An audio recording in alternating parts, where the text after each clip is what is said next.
सगळ्यांनी आपापले विचार व्यक्त केले, पण खरी शिवजयंती कधी होणार? जेव्हा ते विचार तुम्ही तुमच्या आचरणात पण आणाल तेव्हा।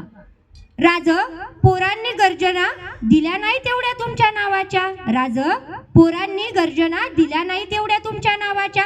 पोरं इसरली वाटतं तुम्हासनी शिवजयंतीला कसं तुमचंच गाणं गात्यात, तुमचंच कौतुक करत्यात, तुमचंच गाणं गात्यात, तुमचंच कौतुक करत्यात। म्हणत्यात आम्ही शिवबा राजाचं भक्त, म्हणत्यात आम्ही शिवबा राजाचं भक्त, पण अजिबात माग पुढे बघत नाही, सांडताना एकमेकांचं जाती वादापायी रक्त। पण अजिबात माग पुढे बघत नाही, सांडताना एकमेकाचं जाती वादापायी रक्त। आता काय सांगावं राज या पोरासनी? शिवबा राजानं कधी भेदभाव केलाच नाही, शिवबा राजानं कधी भेदभाव केलाच नाही।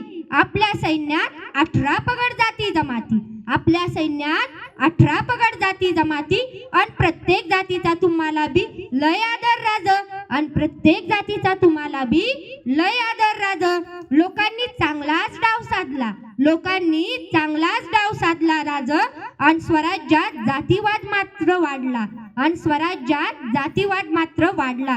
राज तुम्ही जर आज असता तर तुमचं बी डोळं पाणवलंच असतं नाही, राज तुम्ही जर आज असता तर तुमचंही डोळं पाणवलंच आज असतं नाही।